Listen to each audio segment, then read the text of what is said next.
Esse evento é uma continuidade do ciclo que nós temos realizado, que é o ciclo de lives Ciência e Polícia, uma iniciativa da editora Última Rácio. Para quem não me conhece, eu sou o Tenente Coronel Luciano Loyola, da Polícia Militar do Distrito Federal. Lembrando ainda que a nossa live de hoje ficará no IGTV e também será disponibilizada no canal da editora Última Rácio. Já peço para aqueles que não nos seguem seguir a Última Rácio. A live de hoje também é patrocinada, né, é apoiada, na verdade, pela Stan. Inclusive, temos aqui o CEO, o presidente da Stan, uma empresa inglesa, apesar de ter um proprietário italiano, de consultoria, treinamento qualificado.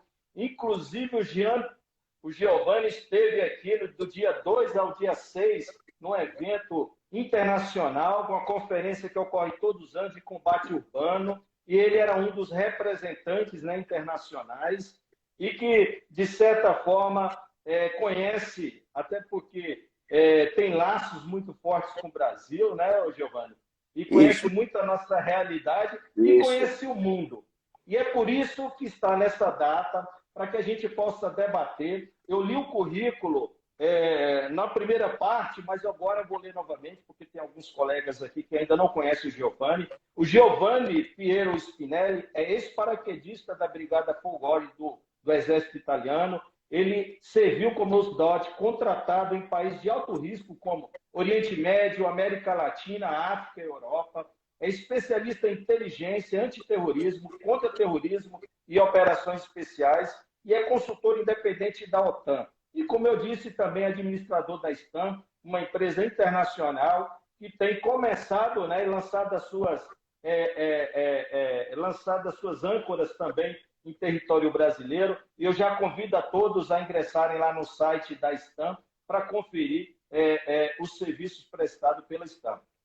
E, Jean, eu não poderia deixar de convidar você para que a gente possa falar de terrorismo internacional numa data importante para toda a sociedade, para toda a humanidade, já que amanhã, infelizmente, teremos 20 anos dos atentados do dia 11 de setembro de 2001.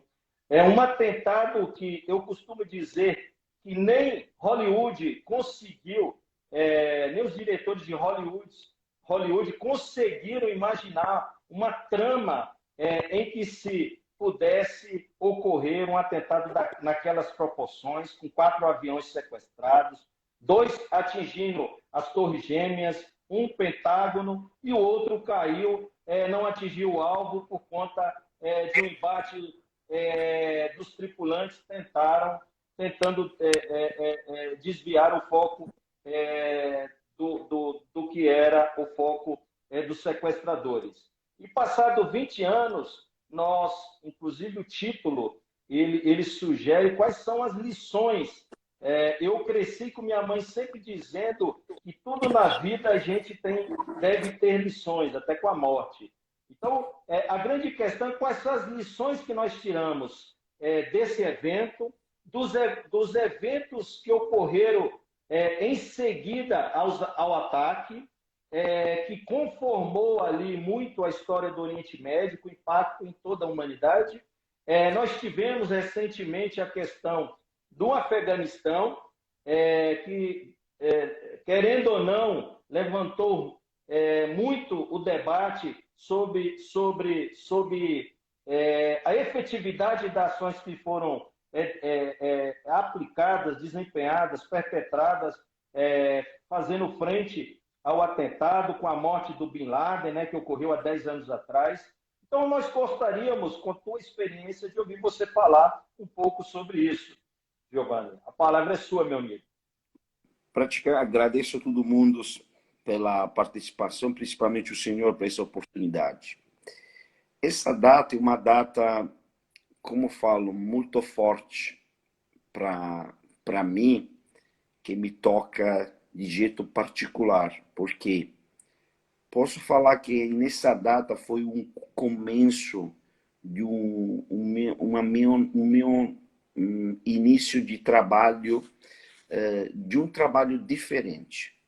Porque a minha experiência, eu era alistado nas forças paraquedistas, depois passei um tempo no segmento na área de inteligência, e depois, o 11 de setembro, forneceu a oportunidade de poder enfrentar essa ameaça de grandes proporções.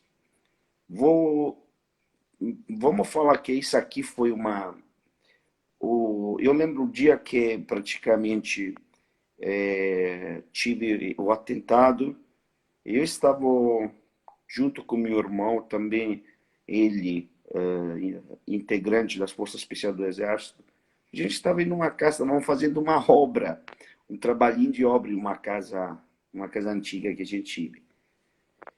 Naquele momento que a gente viu, assistimos, porque fomos chamados pela minha mãe rapidamente, naquele momento eu acreditava que nós estávamos no começo de uma nova guerra. E foi assim, porque naquela que se chama Global War on Terror, que muitos consideram aquela que foi a quarta guerra mundial, em verdade, porque a gente teve a Primeira Guerra Mundial, a Segunda, depois muitos especialistas consideram a Terceira Guerra Mundial a Guerra Fria, que não tive um desenvolvimento de uma guerra normal, mas foi uma guerra bem secreta, bem sigilosa, que mudou também, como fala, os acertos internacionais.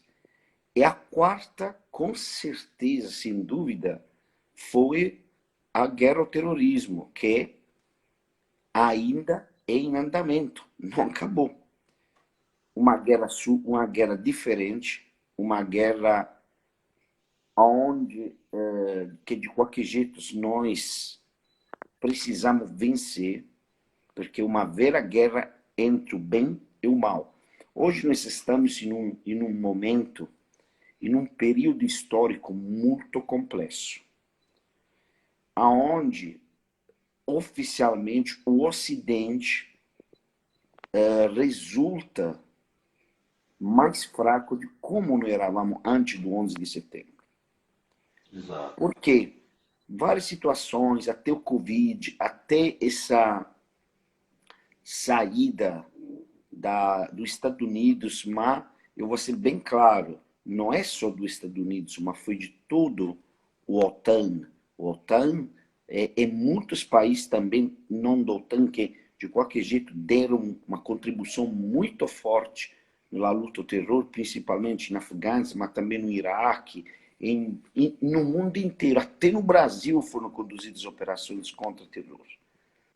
Porém, o dia de hoje é um dia muito forte para nós que fomos envolvidos na primeira linha no confronto, mas também para qualquer um que deu uma contribuição, porque é uma guerra ainda em andamento, uma guerra que agora eu vou antecipar para vocês, terá um aumento incrível da violência, porque a saída do Afeganistão criou uma nova narrativa dentro do mundo terrorista. Por quê?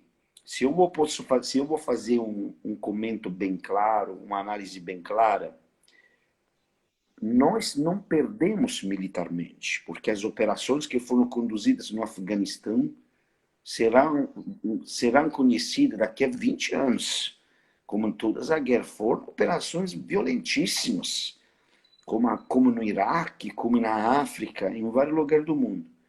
Militarmente, o Ocidente... E você faz parte dessa história, né, Giovanni? É importante mencionar. E eu gostaria, Giovanni, de fazer alguns acentos na sua fala até agora, que são muito importantes. Primeiro, quando você se refere à questão de guerra. Né? Sim.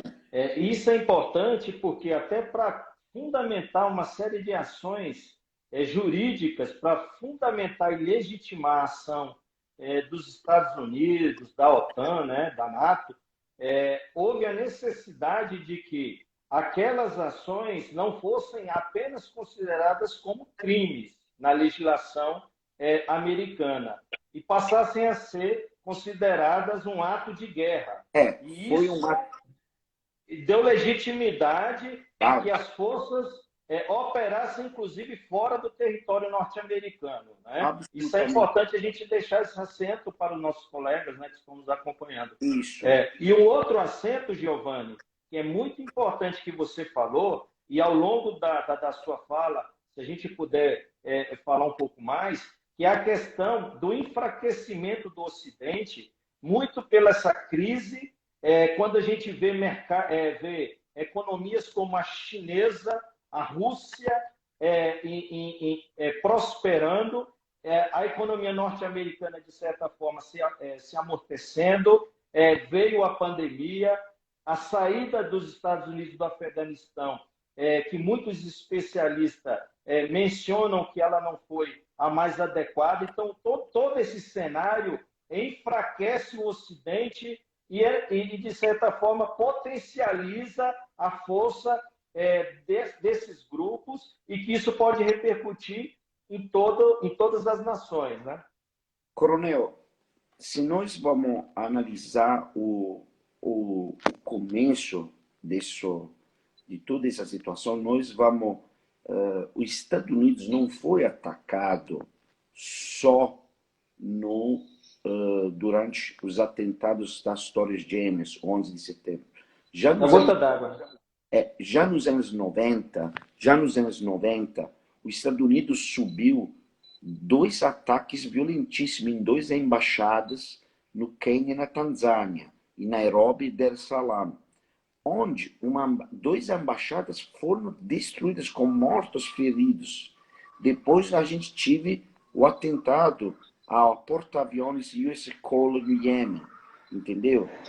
Para depois chegar no pique com o atentado do 11 de setembro. Mas já os Estados Unidos estava sendo atacado de jeito violento. Quando nós atacamos, entendemos um ataque a uma embaixada, é como um ataque à soberanidade de um país, porque a embaixada representa o país dentro e o outro país, entendeu? Porém, chegou um ponto que os Estados Unidos foi obrigado, e junto com os Estados Unidos, porque a OTAN, o regulamento interno da OTAN prevê que se um país é atacado no próprio território, a aliança inteira, a Aliança do Norte Atlântico, entra no confronto de suporte a esses países. Claramente, todo mundo aceitou o desafio, mas eu vou falar a coisa mais importante, foi o desafio moral que o Ocidente aceitou. Um exemplo, eu trabalhei como contractors na área de operações e inteligência pelo governo dos Estados Unidos, no Iraque e em outros países. Então foi um desafio fortíssimo contra o mal. Se eu posso comparar, é a mesma coisa durante a Segunda Guerra Mundial. Durante a Segunda Guerra Mundial, o inimigo comum era o nazismo, era o fascismo, entendeu? Era Hitler, Mussolini também pela Itália. Então, vários países do mundo não poderiam ficar de olho fechado na frente a isso, ok? Então, de lá é que começou praticamente um desafio do Ocidente. Claramente, foram 20 anos de operações em todo o mundo, operações onde a gente tive uma legalidade e uma legitimidade. Muitas vezes foram feitas também operações só com o conceito de legitimidade, porque muitas vezes, quando nós falamos de operações não convencionais ou operação clandestina, estamos falando de operações onde você não tem um princípio de legalidade, mas de legitimidade. Mas era indispensável porque, de qualquer jeito, em 20 anos, o mundo ocidental, o bem, vamos falar essa palavra, conseguir dar um freio. Nós não conseguimos vencer ou ganhar em cima do terrorismo. mas dá um freio, friar umas ações, um desenvolvimento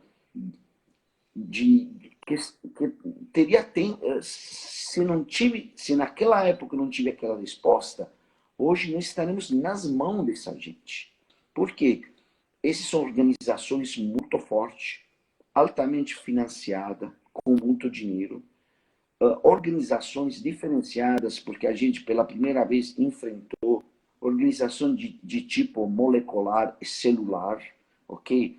Molecular com organizações de Al-Qaeda, uma organização absolutamente horizontal, porém altamente difícil de entender, porque o grande problema do terrorismo, coronel, é entender ele. O grande dilema, não sei se existe essa palavra em português, que hoje Sim, nós existe.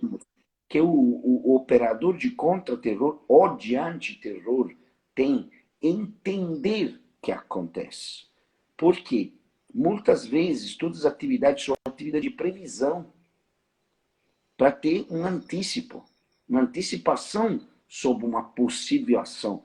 Por isso, é algo que muitas vezes se anda no meio da escuridão para achar aquela pequena luz da onde tentar de interpretar que vai ser.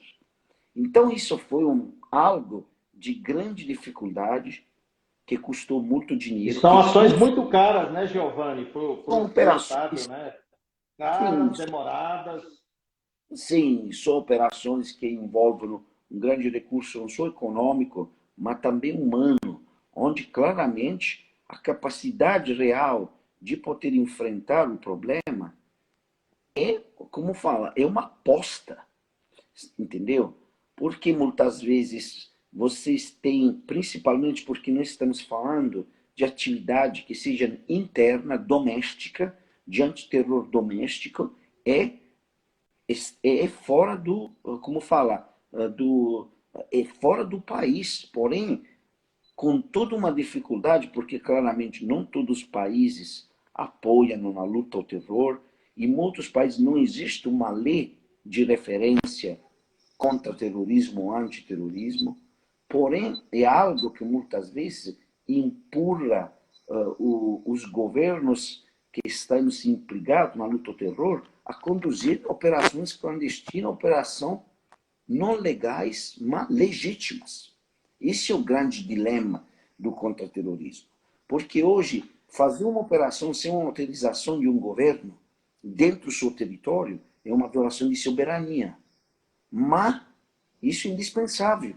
Por quê? Giovanni, Sim, porque muitos países não entendem que os terroristas estão utilizando aquele país, principalmente porque aquele país tem uma estrutura assim fraca a nível de lei de contraste, exploram, tem uma estratégia clara de explorar países onde não existe uma forma jurídica de contraste.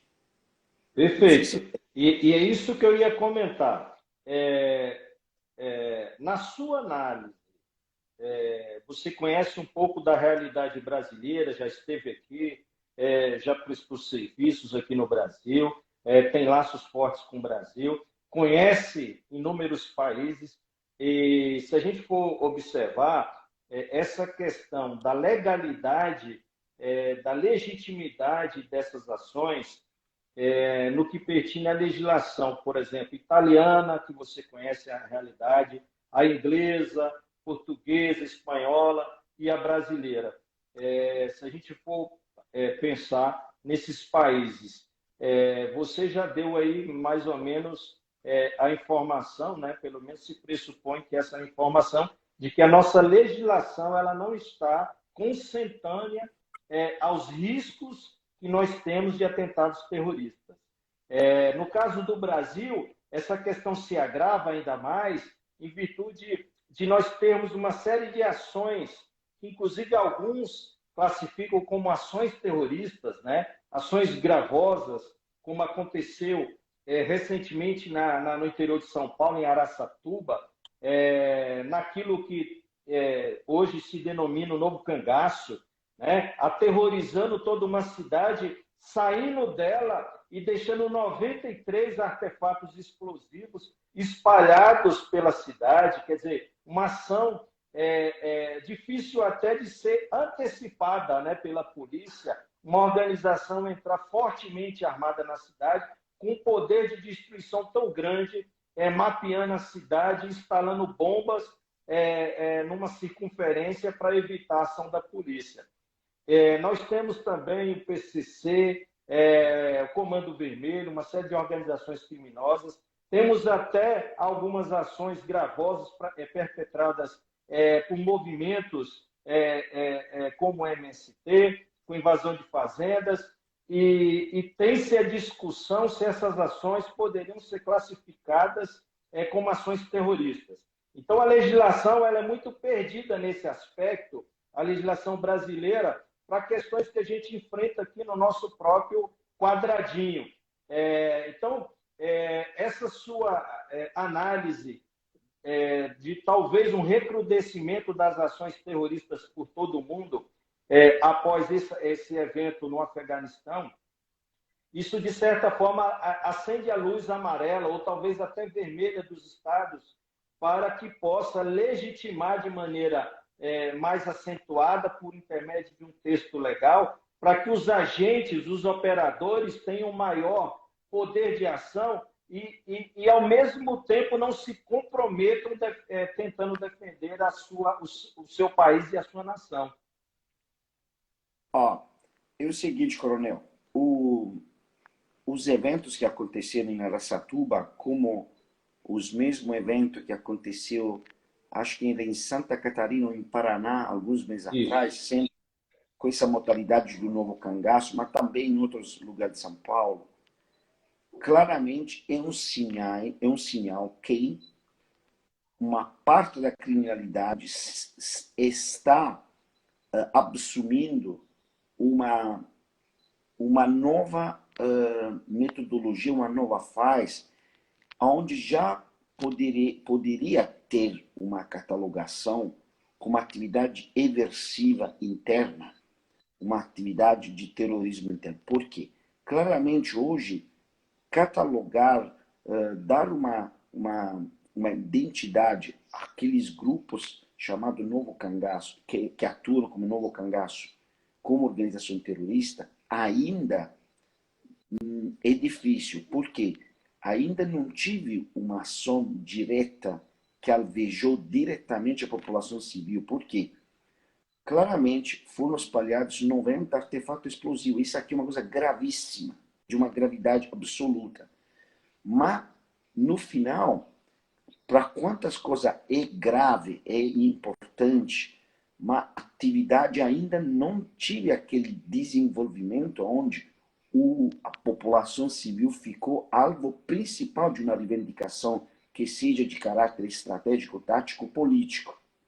Por isso aqui ainda, mas de qualquer jeito, existem todos os termos para poder identificar esse tipo de ações já como uma forma de eversão com tendência à ação terrorista de caráter de tipo doméstico. Isso absolutamente. Só é determinante isso entender como o Estado precisa começar já a ver essas coisas aqui como um sinal de algo que poderia mais para frente tem até conotação de insurgência, porque as atividades do cangaço, no cangaço, tem modalidade, que seja técnica, que seja de uma base de insurgência, porque principalmente são feitas dentro da área urbana, principalmente tem como objetivo os batalhões, lá em Araçatuba, atacando um batalhão, gente. Isso aqui já tem tudo para poder começar de jeito firme a estruturar algo para poder, principalmente, entender essa fenomenologia e antecipar essas ações, porque a dificuldade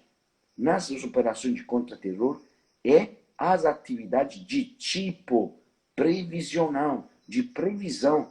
Terrorismo se ganha com conceito previsional, que é principalmente a atividade de inteligência.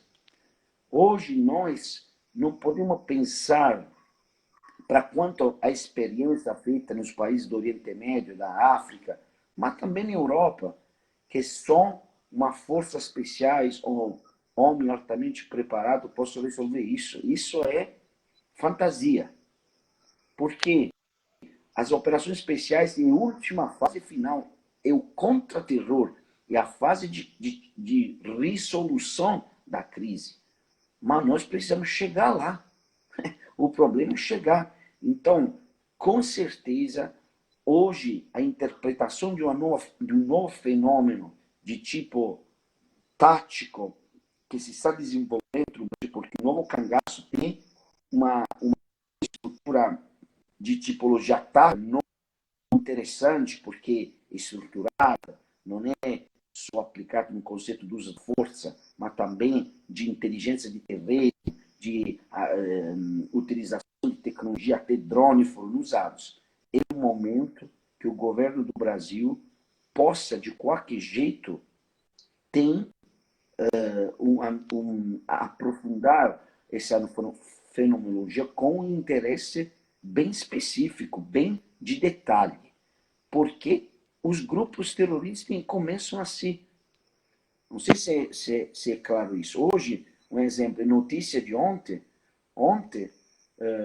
já grupos terroristas internos domésticos na França, que a Força de Liberação Nacional da Córcega declarou de voltar à luta armada.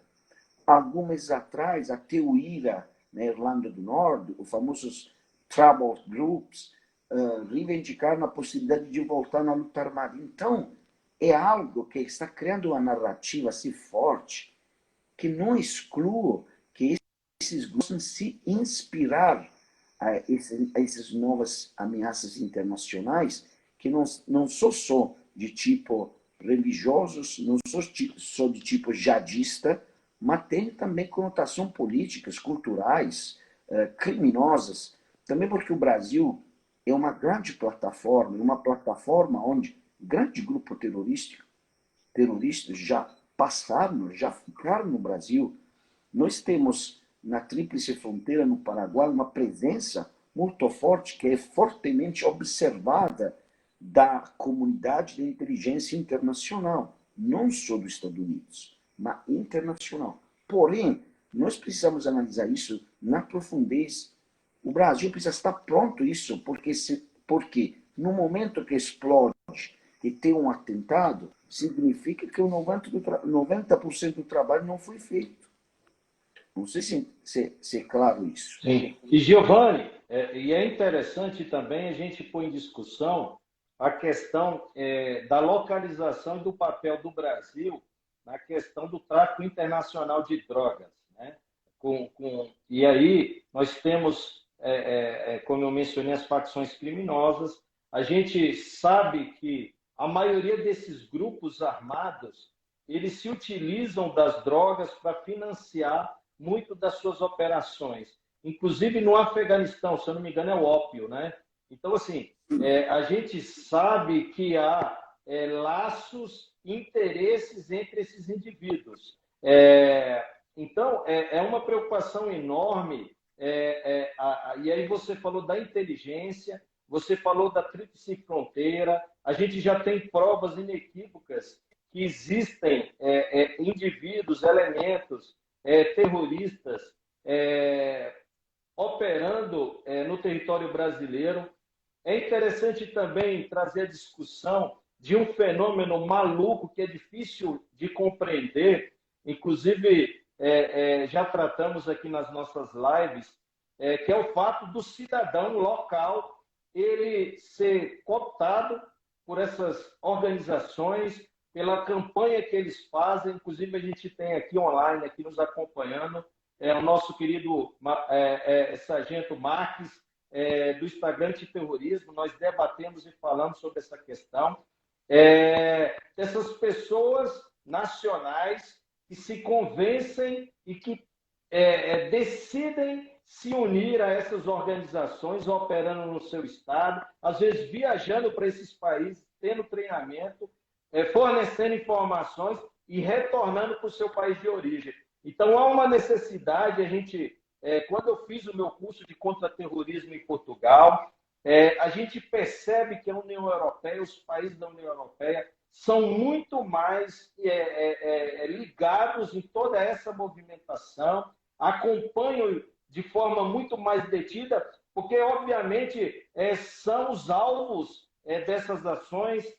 Felizmente, o Brasil ainda não teve um evento de grandes proporções, atentados, mas a gente não precisa aguardar ter para que o país ele se movimente no sentido de prever situações, acompanhar e alterar a legislação para que a gente não possa ser surpreendido aqui com atentados terroristas, né? E não só em período de Copa ou Olimpíadas. Isso, Coronel, só o senhor pensar algo. Hoje nós temos os talibãs no Afeganistão que controlam o 100% do tráfico de ópio e de heroína do mundo. O Afeganistão é o maior exportador de heroína do mundo. Mas nós temos que ter uma ideia bem clara. Existe o grupo de Hezbollah, que é um elemento que é envolvido no tráfico internacional, tanto de cocaína que de heroína, porque é um grupo que desenvolveu grande capacidade também na área comercial, na área de brokers da droga. Ok? Porém, a heroína entra na Europa, de qualquer jeito, passa pelo controle de organizações terroristas e criminosas ligadas a várias máfias, e também o grupo de Hezbollah, que controla um corredor importantíssimo, que é o corredor ligado ao corredor sírio, entendeu? Do outro lado, o Hezbollah tem uma fortíssima presença na América Latina, na Tríplice Fronteira, mas também em vários países. O Venezuela, o Hezbollah tem assessoria das forças armadas nas Venezuela, tem uma presença constante. Porém, nós não podemos subestimar que os grupos, já existem informações que o mesmo PCC ofereceu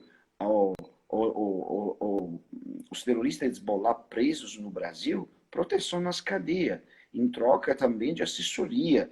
Então, hoje nós não podemos, Coronel, falo isso do 2005, da quando eu cheguei a primeira vez no Brasil. O Brasil é a maior plataforma de exportação de cocaína ao mundo. Não é um país que tem plantação, mas é a plataforma de brokers pela exportação de cocaína ao mundo. Os maiores cartéis e organizações criminais do mundo são fornecidos do corredor brasileiro, principalmente o corredor europeu, que tramita a África. Porém, e nesses mundos, no continente africano, a maioria que garante-nos a segurança das cargas são organizações terroristas. Organizações ligadas à Al-Qaeda, ligadas ao ISIS. Ok? Nós não podemos pensar que não existe contato entre organizações terroristas e a criminalidade brasileira. O mesmo tive uma informação que também, um exemplo, até um dos chefes do PCC, o Firmino, foi preso no Moçambique, um país atualmente sob uma forte pressão do ISIS, da organização do ISIS, na área de Cabo Delgado. Porém, nós precisamos hoje ter claramente, tudo aquele subsistema da inteligência brasileira, claramente, faz um excelente trabalho, mas hoje nós precisamos ter um foco muito mais atento àquela que vai ser, com certeza, depois desse evento da retirada da OTAN do Afeganistão, uma nova época de terrorismo, devido a uma narrativa fortíssima que agora vai colocar fogo nos ânimos dos grupos que consideram a retirada uma vitória. Ok? Claramente, se eu posso dar posso exprimir uma ideia, a vitória militar tive, não tive a vitória política. Esse é o grande problema, porque os militares fizeram a própria parte, os políticos não. Infelizmente, o desastre das operações, Operation Enduring Freedom, como Operation Iraqi Freedom pelo Iraque, começou em 2009, com a entrada ao poder do Obama e da política progressista nos Estados Unidos. Porque muitos achavam que com o feito que foi matado Bin Laden, a gente teria ganhado a guerra. Não, estávamos só no começo. Entendeu? Claramente, o governo Trump acompanhou, tem sua responsabilidade nesse desastre. E isso foi um desastre de nível de grande importância. E nós vamos pagar caro essa incapacidade política. Mas, de qualquer jeito, nós não podemos pensar hoje. Hoje nós precisamos estar mais preparados de ontem. Porque ainda não recebemos aquele golpe, como falar, aquela força nessa nova realidade que é próxima. E o Brasil não está Giovanni, isso. exato. Não está fora disso. Giovanni, exato. Giovanni, você mencionou a questão do Afeganistão, e aí eu queria saber sua opinião sobre algumas questões. A primeira delas é se você acredita que essas promessas dos líderes que assumiram o Afeganistão recentemente, de que teriam, respeitariam os direitos, se é que se pode dizer, né, a possibilidade de respeitar os direitos humanos daquela população, dos acordos que eles estão costurando, inclusive para a saída de americanos ou de pessoas que ainda pretendem sair do Afeganistão, se você acredita nessa boa vontade. E uma outra questão que eu lhe indago é a respeito das medidas que foram adotadas pela OTAN, pelos Estados Unidos, no sentido de tentar, querendo ou não, nessa mais de uma década de presença no Afeganistão, alterando a realidade, pelo menos no entender ocidental, para melhor, né? E se você acredita que, caso ocorra situações gravosas, ataques, seja país da União Europeia, seja os Estados Unidos, outros países, quais seriam as soluções adotadas? Se construiriam, até porque a gente está falando das lições que nós podemos tirar, né, de toda essa construção. E é importante não enxergar os fatos com as lentes do hoje, né? A gente tem que repristinar, naquela ocasião, quais eram as medidas mais credíveis para que se pudesse, e à época se decidiu nessa caçada do Bin Laden e em toda essa movimentação que encerrou-se com a retirada das tropas do Afeganistão. Então, gostaria de saber sua opinião. Principalmente, eu vou falar de jeito bem claro, eu acredito só em terrorista morto, vivo não. Porque a gente lidou com esse tipo de gente e eu não confio em nada daquele que eles estão fazendo. Claramente, eles estão respeitando um acordo na saída do pessoal estrangeiro, mas não vai ter nenhum tipo de direito naquele país, porque, claramente, se nós pensamos que hoje, no Ministério do Interno, que é tipo o Ministério de Justiça, do novo governo afegano foi colocado um dos mais procurados terroristas, que é ligado ao grupo mais agressivo do Talibã, que são os Haqqanis. Então, nada, e lá vai voltar a ser o templo do terrorismo. Na primeira inclusive, fase tem agora... circulado uma série de vídeos, né, na internet inclusive com pessoas sendo mortas, né? Coronel, no momento que nós estamos falando de população, de grupos que vão voltar com a instauração da Sharia, não tem mais o que falar. A Sharia prevê que a mulher não tem nenhum tipo de direito. A mulher não pode estudar, não pode praticar esporte, precisa ficar coberta da cabeça para o pé. É simplesmente um elemento de reprodução biológica. Acabou. Entendeu? Porém, absolutamente, claramente, eu acredito que em troca de, de exploração de minério, porque o Afeganistão é muito rico de ferro, a China vai fornecer pelos talibãs aquela assistência, principalmente na área de inteligência.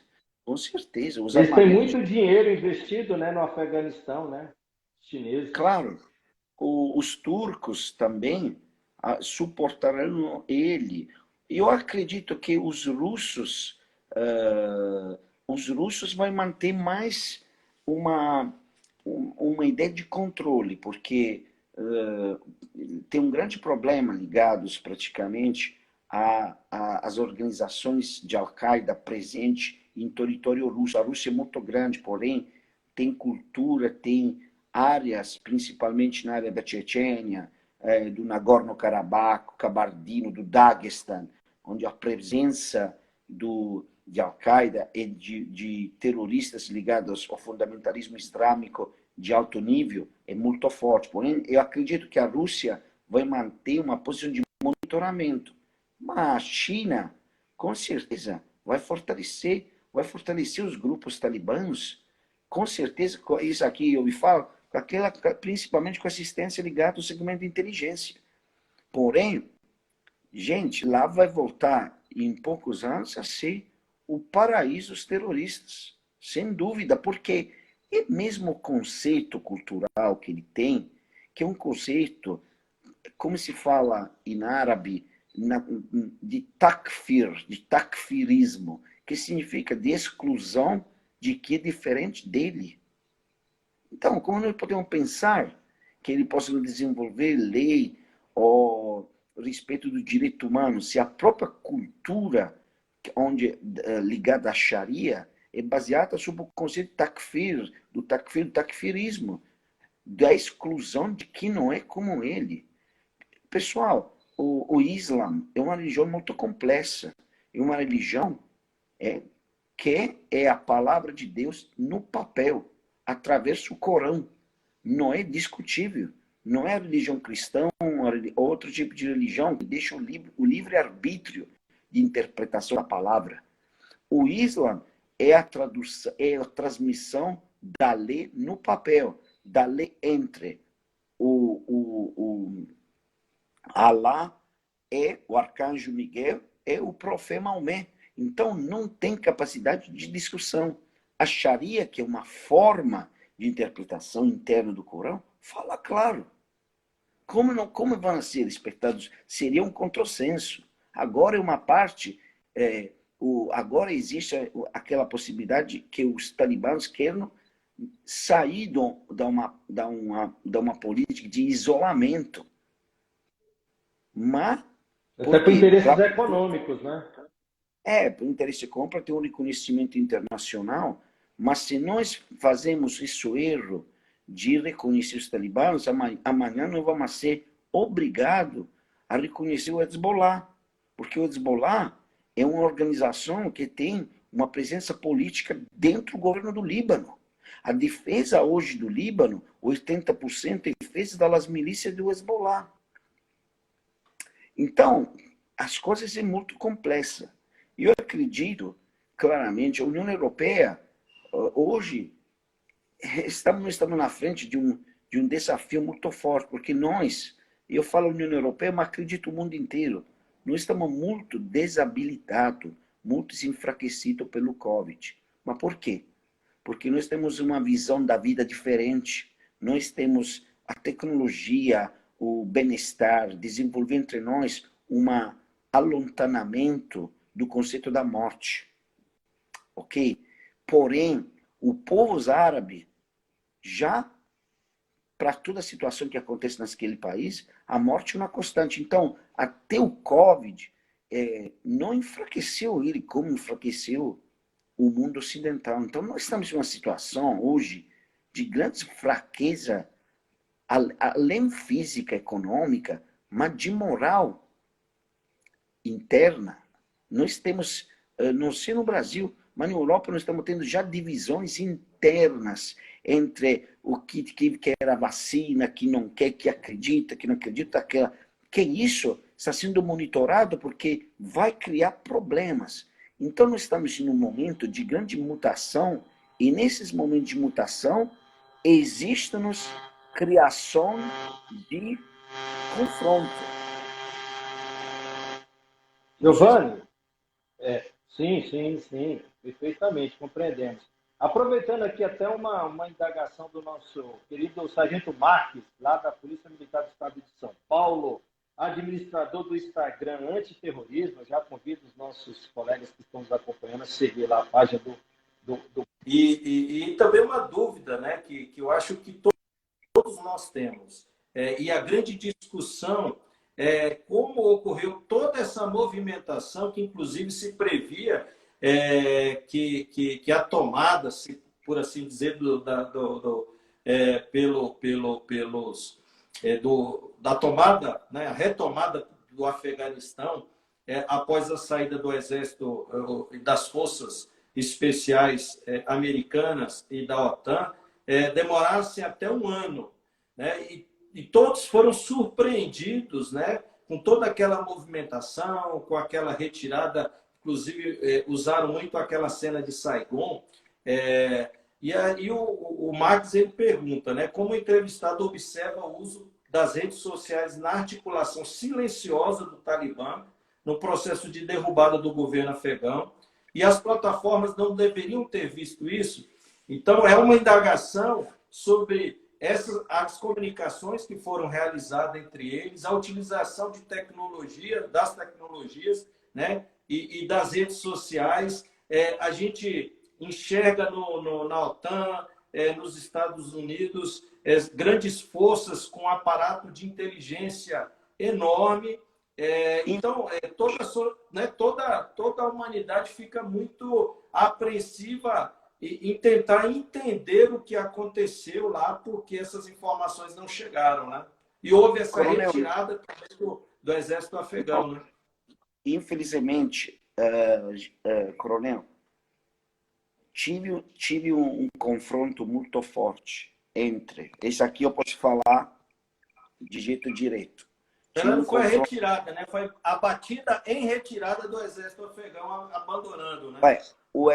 Tive um grande... Infelizmente, os Estados Unidos e nós também, todas as alianças, porque hoje colocar o dedo na cara dos Estados Unidos é bem fácil, mas não é uma responsabilidade só dos Estados Unidos, mas foi de toda a ISAF, de toda a organização, a Coalição Internacional de Contra-Terror. A coalição cometeu o mesmo erro que foi cometido dentro do Iraque. O erro qual foi? Foi tirado, não foi dada a possibilidade aos generais dos talibanos que na primeira fase se entregaram aos americanos de poder ser convertido.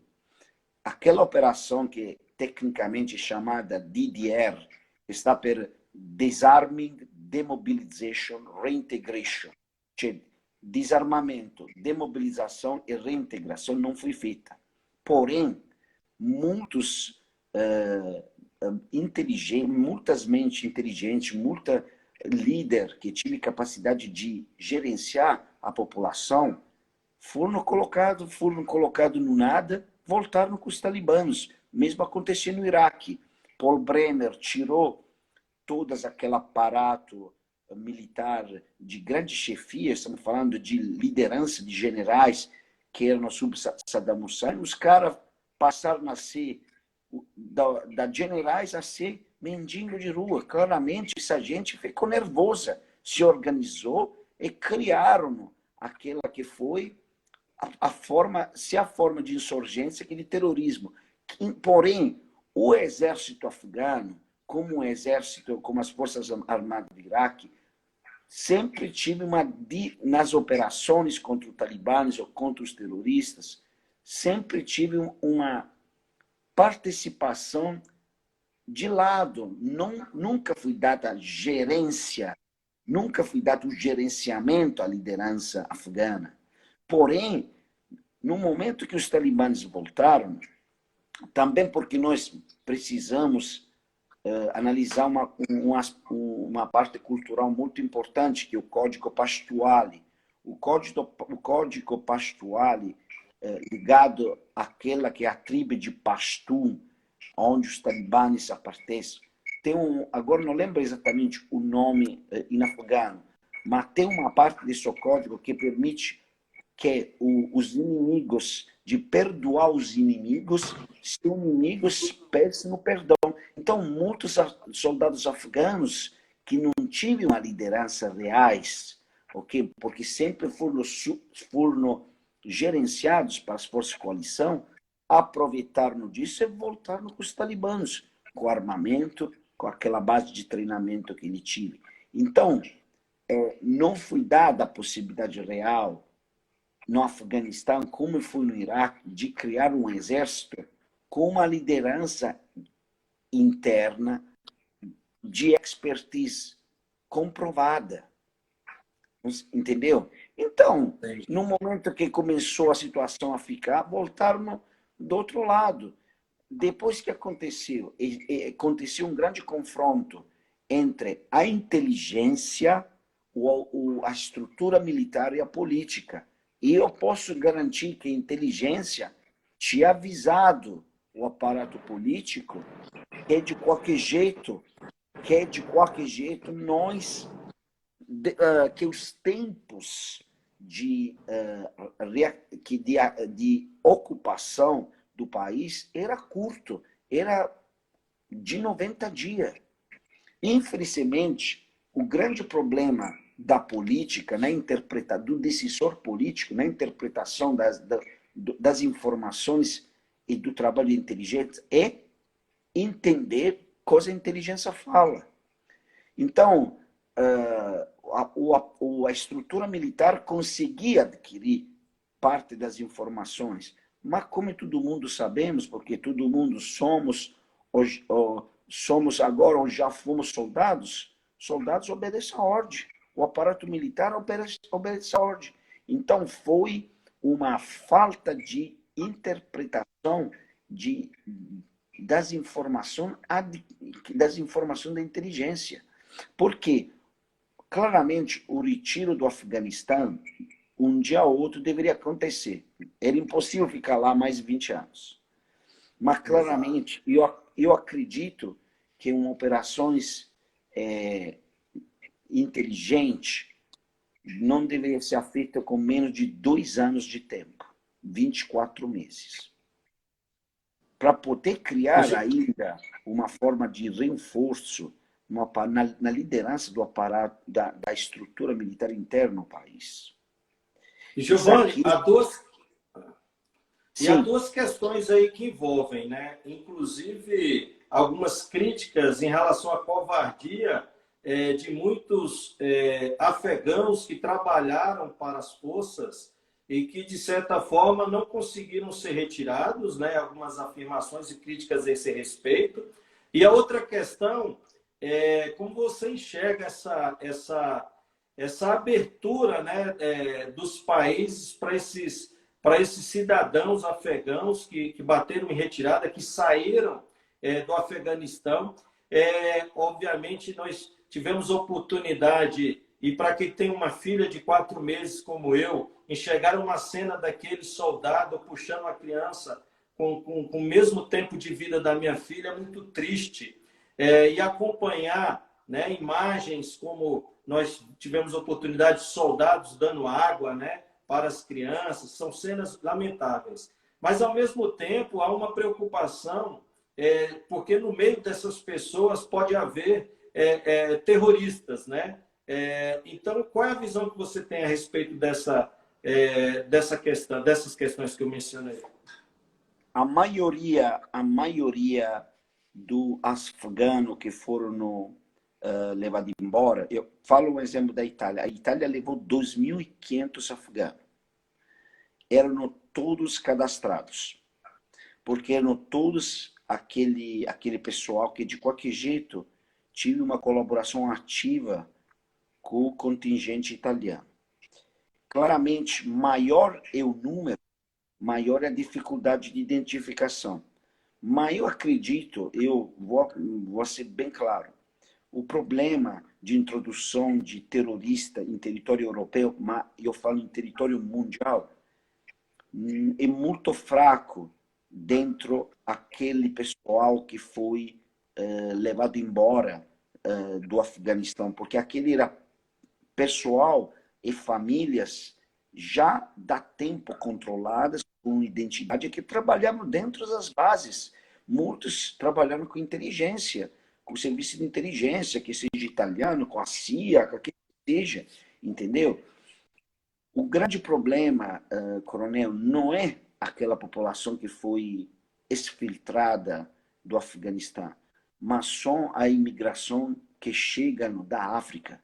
Da África e do Oriente Médio, mas principalmente da África, porque nós, desses imigrantes que entram no trâmite a ruta da Líbia, não temos algum tipo de identificativo.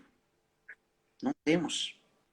Então, acredito que se vamos colocar uma porcentagem de possível insider, ou infiltrados dentro dos prófugos afeganos que foram exfiltrados pela força da coalição, vamos ter uma proporção muito pequena, de uns 5% a possibilidade que dentro daquele pessoal pode ter um insider, uma pessoa interna ligada à organização terrorista.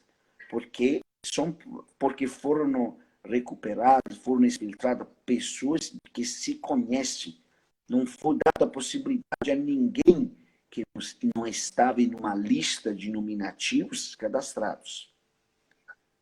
Isso aqui foi uma coisa bem triste, foi uma coisa bastante mas que entrou no aeroporto, entrou só que estava na lista dos nominativos.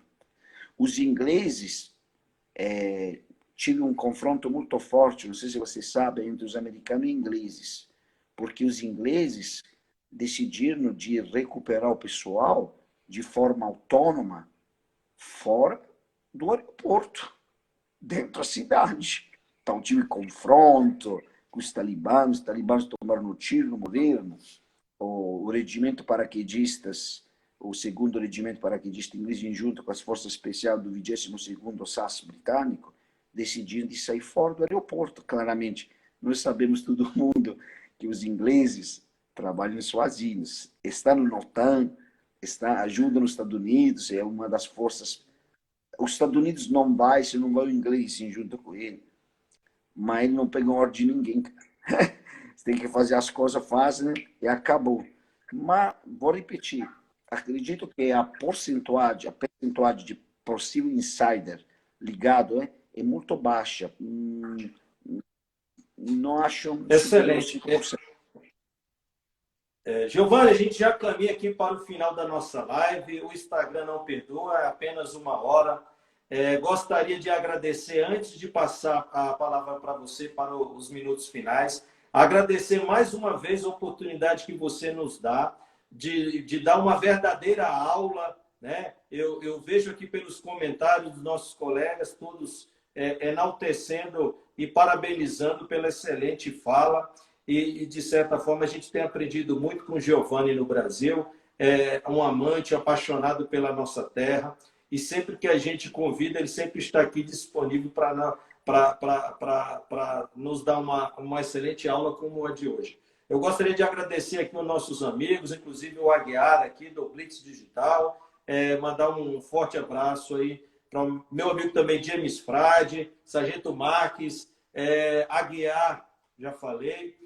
Não consigo nominar todos, mas agradecer por estarem nesta sexta-feira, né, nos acompanhando. Lembrando que a nossa live ficará no IGTV, também será disponibilizada após ser editada no canal da editora Última Raço, onde temos outras 80 palestras.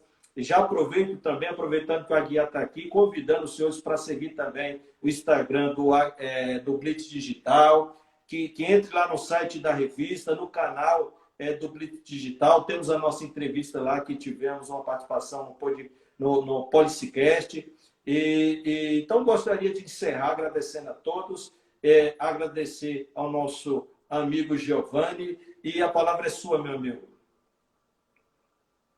Agradeço eu também, senhor, como sempre, fico sempre disponível para qualquer coisa. Peço desculpa do atraso, mas não consegui eu também anexar os problemas mesmo no Instagram, mas de qualquer jeito, sempre estarei disponível para, principalmente nesses tópicos que eu mais manjo, porque é aquele que foi praticamente quase a minha vida inteira. Até hoje estou em cima disso, seja no meu primeiro trabalho, seja com esta, praticamente comer o arroz e feijão todo dia, ficando, mas de qualquer jeito, qualquer tipo de suporte que tem nessa atividade de sensibilização social e cultural nesse tipo de tema no Brasil, sempre eu estarei disponível, tá bom? Excelente, meu amigo. Boa noite e até a próxima. Forte abraço, Giovanni. Tchau, tchau. Tchau.